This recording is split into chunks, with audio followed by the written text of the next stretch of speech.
আমরা আপনাদের কাছে আহ্বান রাখি, যদি বাংলাদেশকে আবারও ফ্যাসিবাদের অধীনে না যাক, বাংলাদেশে আবারও জুলুমতন্ত্র কায়েম না হোক, সত্যিকার অর্থে বাংলাদেশে কোরআন প্রতিষ্ঠিত হোক, কোরআনের বিধান দিয়ে বাংলাদেশ পরিচালিত হোক, এটা যদি চান, আপনাদের জন্য পথ একটাই খোলা।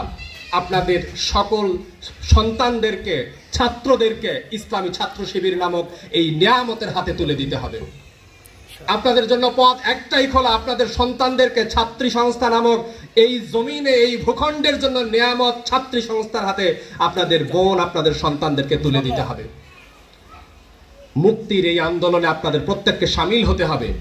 আকিমুস সালাহ জেনে যে ওয়াক্ত নামাজে মসজিদে আসেন, সেই কুরআন আপনাদেরকে দায়িত্ব দিচ্ছে, আর নাকিমুদ্দিন ওয়ালা তাতাফাররাকু, দিন কায়েমের সংগ্রামে শামিল হন, বিচ্ছিন্ন হবেন না। যেই কোরআন শুনে আপনি মসজিদে আসেন, সেই কোরআনের আহ্বান শুনে আপনার দায়িত্ব হলো কোরআন কায়েমের আন্দোলনে শামিল হওয়া, কোরআন কায়েমের আন্দোলনে নাম লেখানো, কোরআন কায়েমের আন্দোলনের সৈনিক হিসেবে ভূমিকা পালন করার দায়িত্ব আপনার। বাংলাদেশ জামাত ইসলামী সেই আন্দোলনের নাম, যেই আন্দোলন লিইউযহিরাহু আলা দ্বীনি কুল্লিহি, মানব রচিত সকল তন্ত্র মন্ত্র মতবাদের বিপরীতে আল্লাহর জমিনে তার দ্বীন প্রতিষ্ঠার দায়িত্ব আঞ্জাম দিচ্ছে। আজকে আমার সামনে উপবিষ্ট কোরআন প্রেমিক সকল আন্দোলনের, কোরআনের আন্দোলনের মানুষদের কাছে আমি আহ্বান রাখব, একটি সুখী সমৃদ্ধ শান্তির বাংলাদেশ দেখার জন্য আপনারা কোরআন কায়েমের আন্দোলনে শামিল হন। জামাত ইসলামী নামক ইসলামী আন্দোলনে আপনারা শামিল হবেন বলে আমি আশা রাখছি। আজকে আমরা বিজয় বলছি, আমরা আজকে বিজয় বলছি। আওয়ামী লীগ পতন হওয়ার মধ্য দিয়ে বিজয় আসেনি, আওয়ামী লীগ পতন হওয়ার মধ্য দিয়ে এই সমাজে প্রকৃত সুখ শান্তি ফিরে আসেনি। রাসূল সাল্লাল্লাহু আলাইহি ওয়াসাল্লাম আমাদেরকে দেখিয়েছিলেন শান্তির সমাজ বলতে কি বোঝায়। রাসূল সাল্লাল্লাহু আলাইহি ওয়াসাল্লাম শান্তির সমাজের রূপরেখা তুলে ধরেছিলেন এভাবে, সানা থেকে হাদারামাউত পর্যন্ত একজন রমণী হেঁটে যাবে, এই পথ চলতে গিয়ে এক আল্লাহ ছাড়া আর কাউকে ভয় করার প্রয়োজন হবে না। আপনি কি বলতে পারেন আমাদের সমাজে এমন শান্তি প্রতিষ্ঠিত হয়েছে? বলার সুযোগ আছে? আপনি আপনার বাড়ির মহিলাদেরকে রাত 12টায় ঘর থেকে বের হতে দেবেন? আপনি কি রাতের বেলা আপনার ঘরের দরজাটা খোলা রাখতে পারবেন?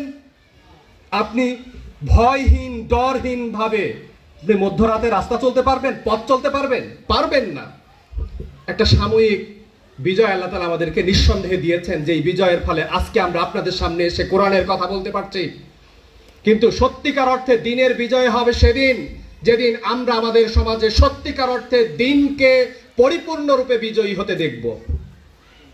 সেদিন আমরা বলতে পারবো রাত 12টার সময় আমার পরিবারের কোনো মহিলা দিনাজপুর শহরে যাবে, ঢাকা শহরে যাবে, রংপুরে যাবে, তার নিরাপত্তা বিধান করবে রাষ্ট্র। সেই রাষ্ট্র প্রতিষ্ঠার আন্দোলন করছে জামাত ইসলাম। আজকে কিছু কিশোর তরুণ টকবগে যুবক দায়িত্ব পালন করছে, তাদের সাথে শামিল হয়ে সুন্দর সমাজ বিনির্মাণের কাজ করুন। আমরা সমাজের কত শত সমস্যা, যদি সমস্যা নিয়ে আলোচনা করি, ঘন্টার পর ঘন্টা শুধু সমাজের সংকট নিয়ে আলোচনা করা যাবে। আমাদের তরুণরা মাদকাসক্ত, আমাদের তরুণদের 90% আজকে নেশাগ্রস্ত। তথ্য প্রযুক্তির সয়লাবে তরুণরা নৈতিকভাবে ধ্বংসের শেষ সীমায় পৌঁছে গেছে। সব সমস্যার সমাধান হলো সঙ্গবদ্ধ থাকা, সব সমস্যার সমাধান হলো সঙ্গবদ্ধ থেকে ইসলাম মানার চেষ্টা করা। এখানে সব সমস্যার সমাধান রয়েছে।